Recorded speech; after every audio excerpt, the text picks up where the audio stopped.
Um, Welcome to 5 questions on our place in nature and why the two cultures of art and science are really just one with Dr. Louise Barrett.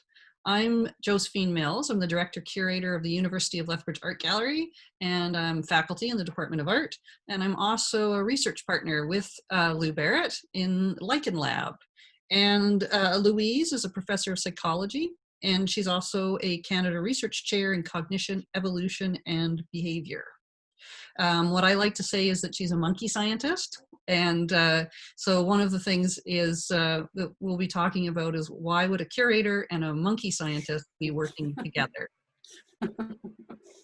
So Lou, we got 5 questions. And the first one is your public professor talk was in September 2019. And you discussed how we need to think about other species on their own terms and to see the world from their perspective rather than ours. What have you been up to since this, research-wise? Right, yes, September 2019, which was like a million years ago.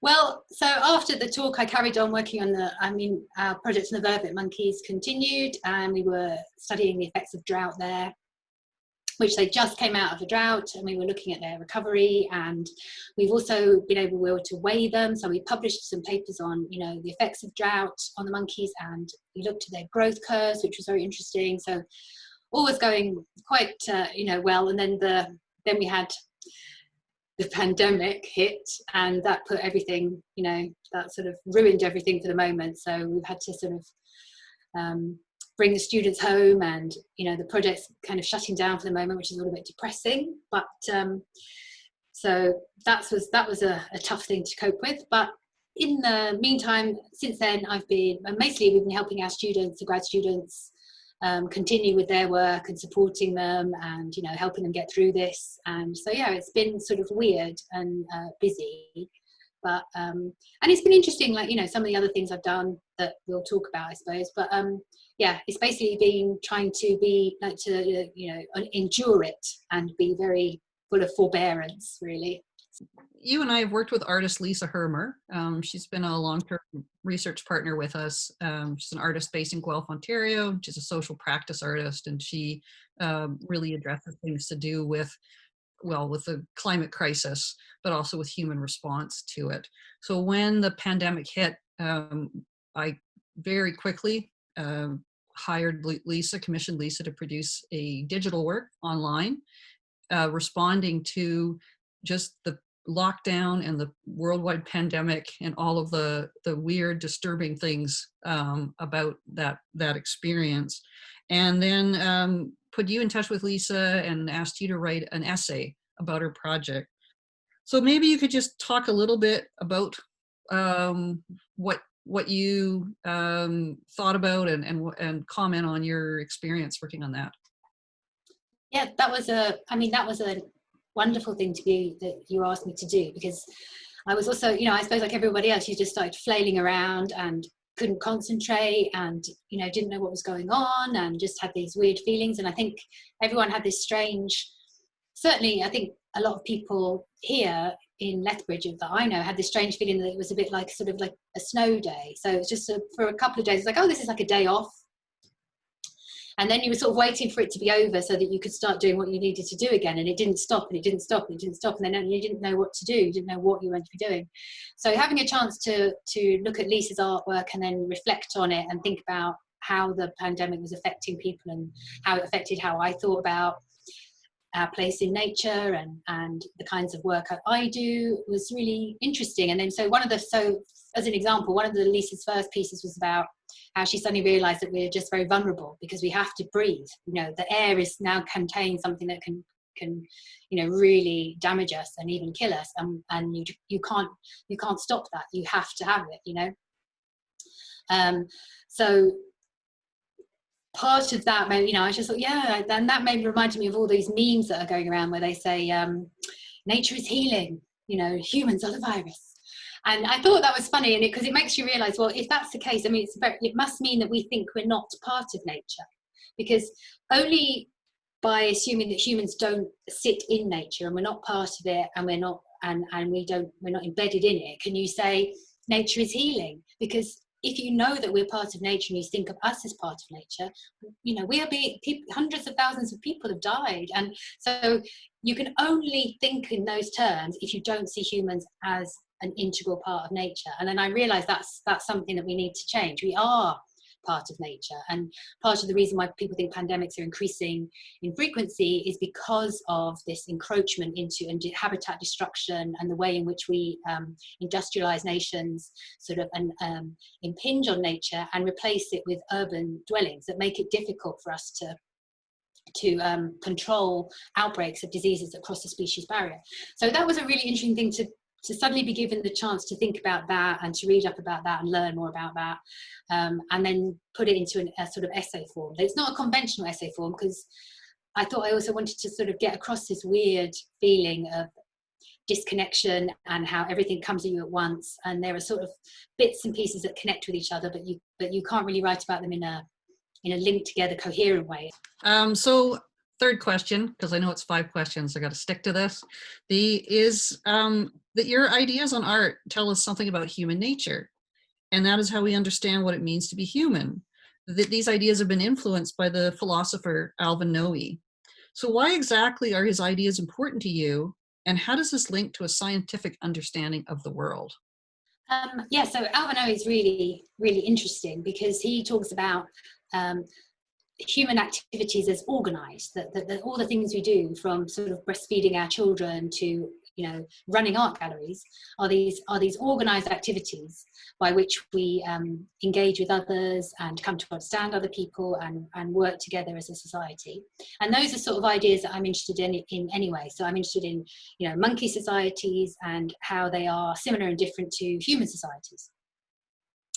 And so the ideas of Alvin Noe are really useful like that, because he then says, well, what happens when you make an artwork is you take these organized activities that we engage in and you reorganize them by making an artwork that people then look at, and it makes them reflect on how they go about their business. And then once you've had that reorganization process, you go back into your ordinary everyday life and you look at that differently.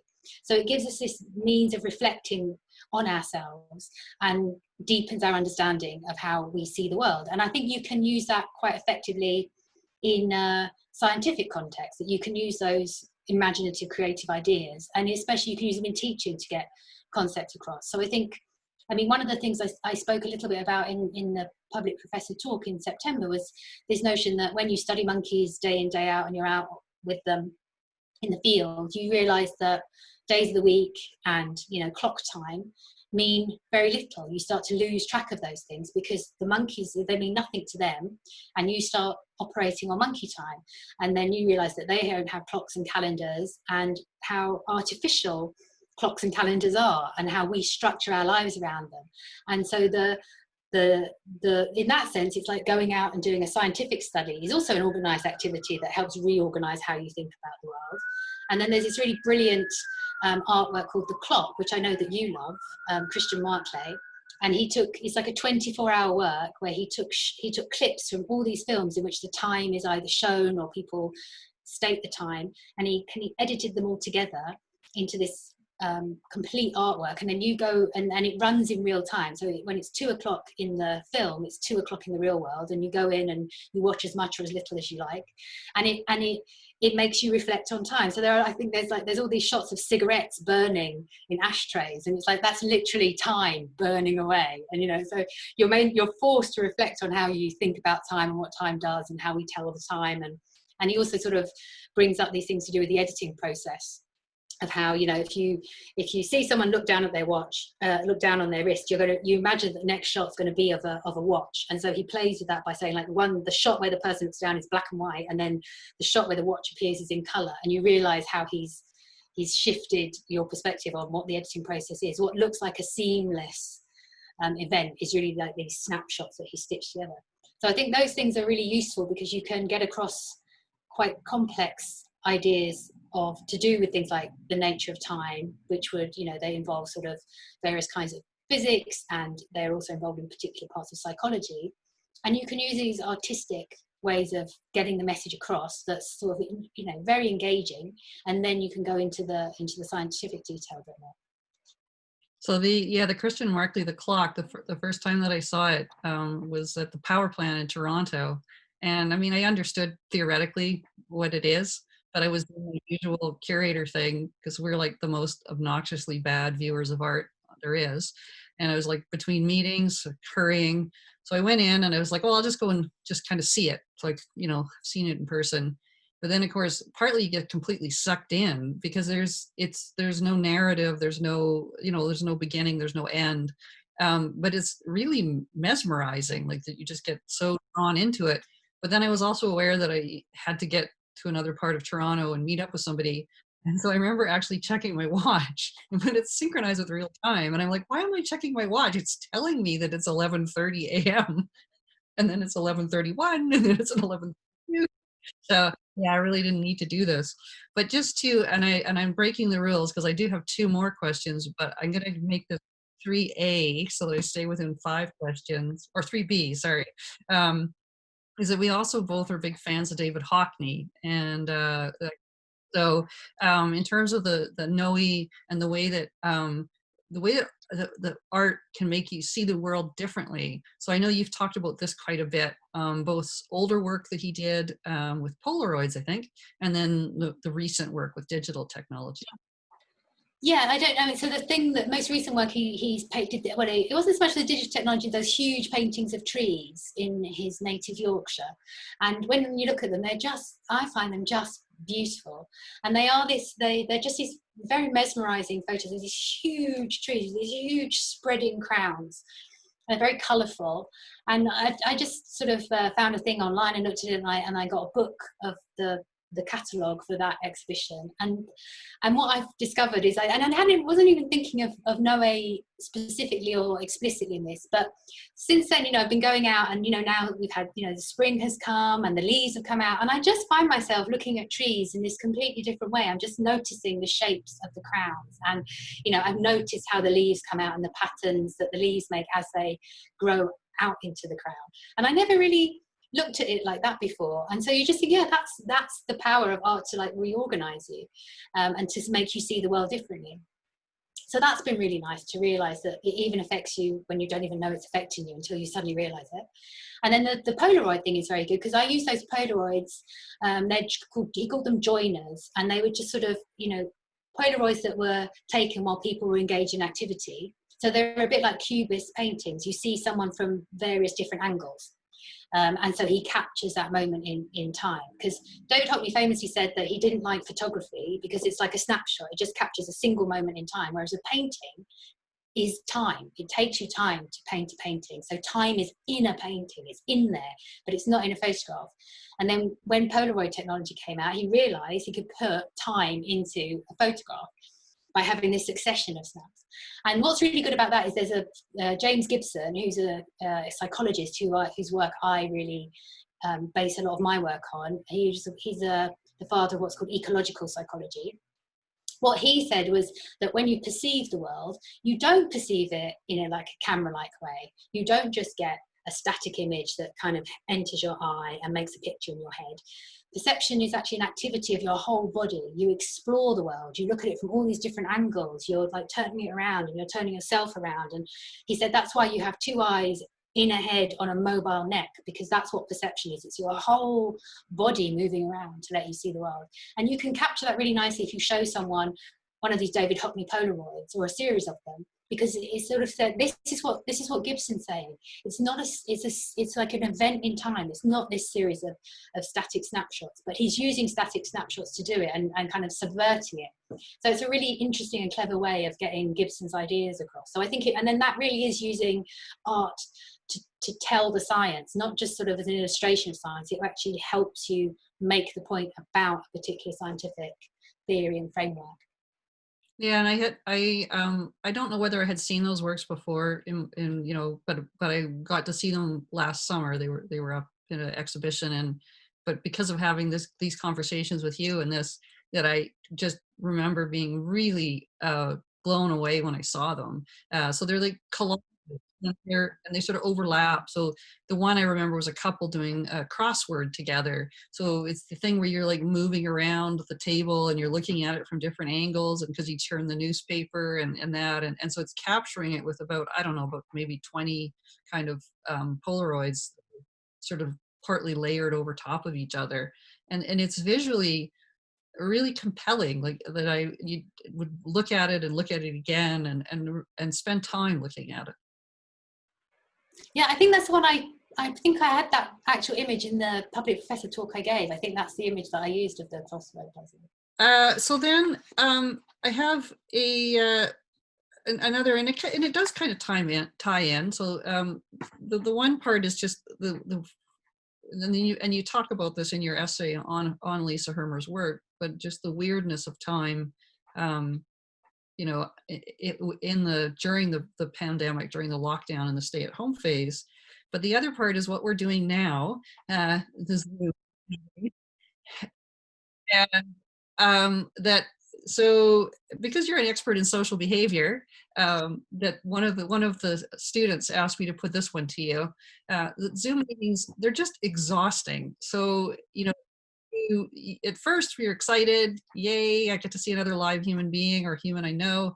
But very quickly, when you spend a day, and especially if you do 2 or 3 of these video meetings, you're just absolutely knocked out in a way that you're not from in-person interactions. So can you talk about that?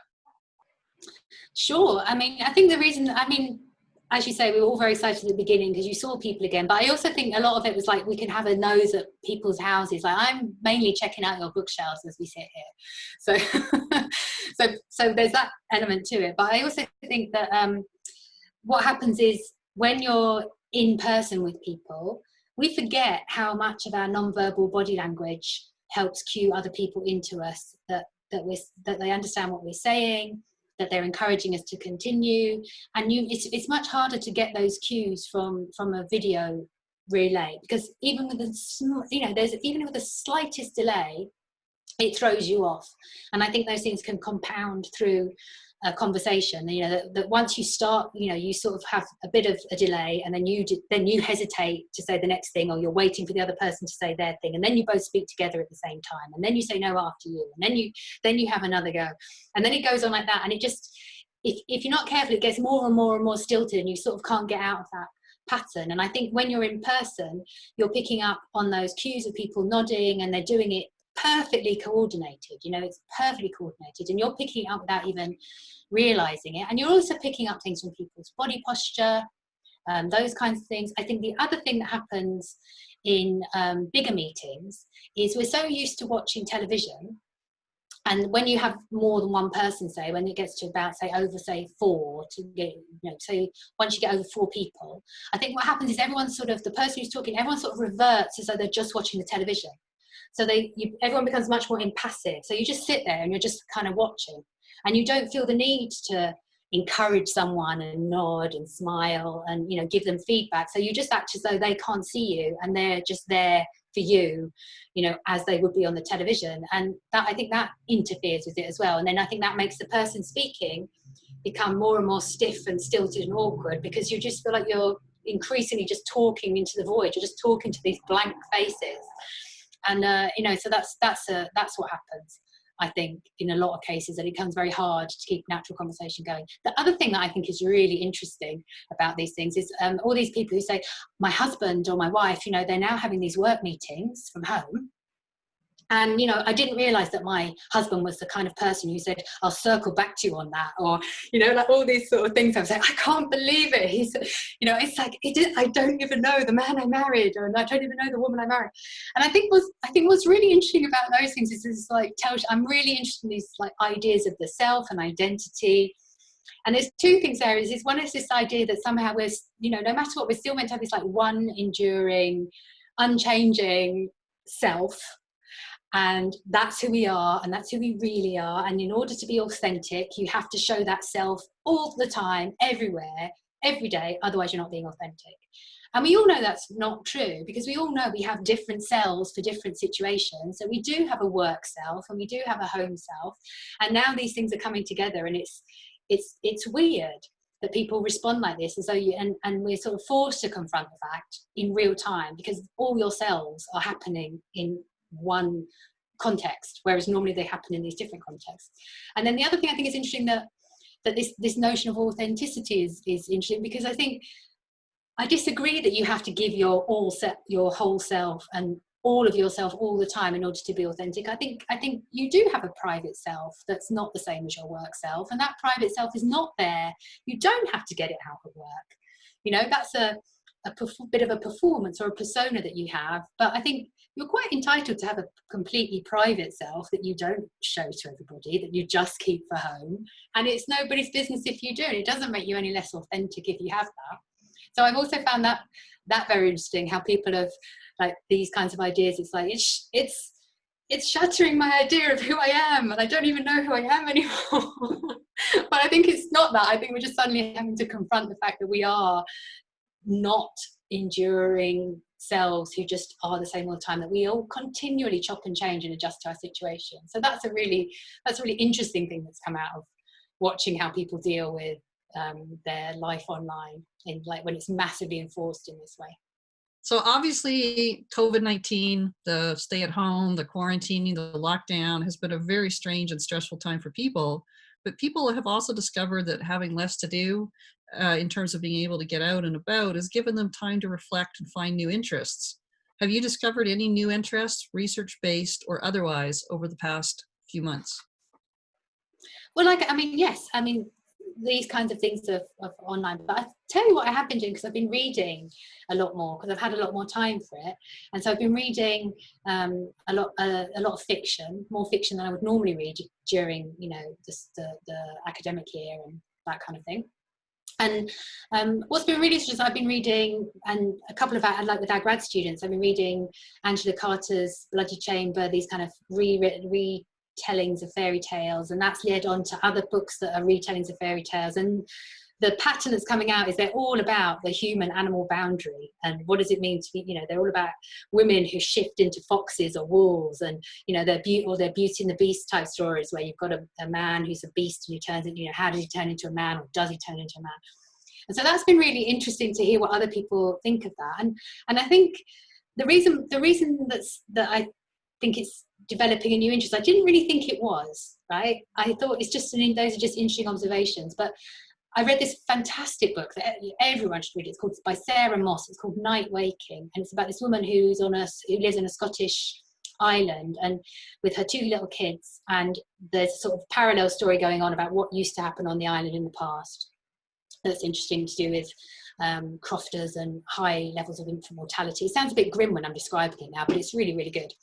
Anyway, so this woman's got a toddler and an older child, and she's really struggling. She's trying to complete this book project, and the children are very demanding, and so it's kind of very good book to read in lockdown if you're struggling in this, because her problems are lots of people's problems at the moment, and you'll get a massive sense of fellow feeling.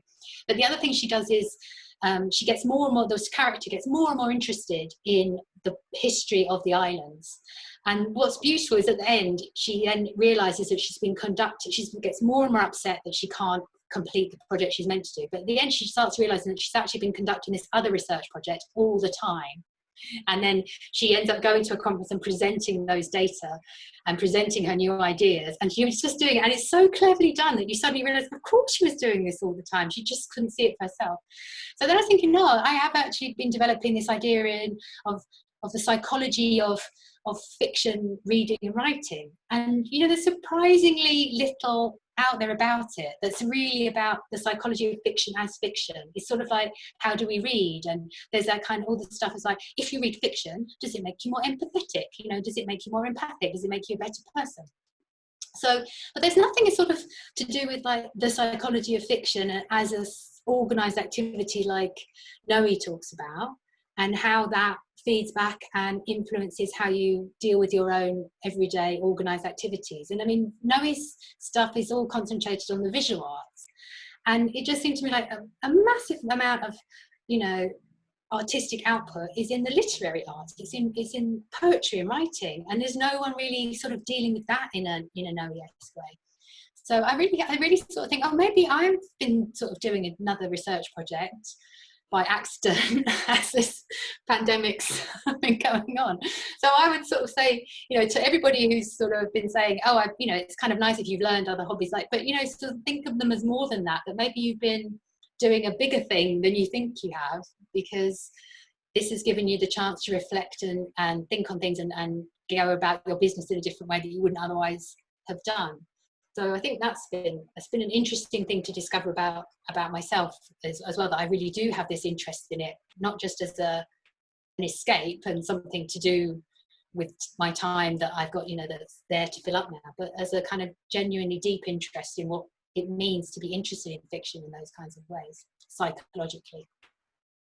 That's I mean, I just think that that's so fantastic. I mean, I definitely, in terms of my teaching, I have a sticker on my door that just says read, that I got from the Seattle Public Library, so that when students are waiting outside my door, it's right at, you know, eye level, read. But that, you know, the one of the best ways to improve writing is to read fiction, you know, to read, improve your vocabulary, and just to get that kind of like thought process going, so that when people don't read, like just sit down and read a book. Yeah, it doesn't matter what book it is. You know what I mean? I don't think, you know, everyone says, what's your guilty pleasure with reading? And it's like, I just think it's a ridiculous thing to say. You shouldn't have, there's no guilty pleasures. All reading is great. It doesn't matter what it is, as long as you're enjoying it and getting something out of it. So, and I read this, the novelist Ali Smith said a brilliant thing, because someone said to her about reading in lockdown, and she was like, oh, you know, and the interviewer said something like, yeah, because it's a great form of escape. And she said, no, I don't read to escape my life. Reading is my life. Reading is part of my life. I'm not escaping from my life when I'm reading things. Reading is right there in my life, and it's what makes my life really great, and I love it. And so and it was, you know, she really wasn't having any of this notion that reading is just purely an escape from life. She was saying it's a mechanism for thoroughly enriching your life. So then I thought, like, yeah, that is a really interesting and good thing to say. So yeah, I was just, that's been a really nice thing to discover, and also to discover, like, that among the grad students in our lab, and also across our labs that we share, like, you know, some really serious, thoughtful readers, you know, that people who really like to analyze and think about these books, and then sort of think that they're not entitled to have those comments because they're not doing English literature or they're not trained in it. And it's sort of quite nice to go, you're allowed, you're free to do this, you're entitled to do this, have an opinion about it. It's all useful. Nothing is ever wasted. Well, and I think that the well, so what you're talking about with the reading is just absolutely amazing. And because that whole, but I think it ties in with the Alva Noe. So that, as you said, focuses on the art. So he focuses on visual art and dance. He makes references to dance. But when you think about that idea of reading books, just shifting your perspective on things, and I just can think of so many different examples of having done that, and it does come back to things like Black Lives Matter, and thinking about diversity, that I know I've been reading, and you have as well, like a lot of novels I've been reading a lot of novels by Canadian Indigenous authors, which has been amazing, like The Moon of the Crusted Snow by Wabashik Wright. It's a common book project for the liberal ed at the University of Lethbridge. So I think that idea where you could have that voice, and lately Octavia Butler's been coming up in like 2 or 3 different conversations, completely different conversations that I've had. So Louise, this has been a really fabulous conversation, and I just want to thank you so much for taking the time to answer these questions. Oh, thank you. That was a pleasure. It's really enjoyable. It's nice to see you. Nice to see your bookshelves. And we'll thank the audience. Yeah. Stay safe out there. Stay healthy. Read books.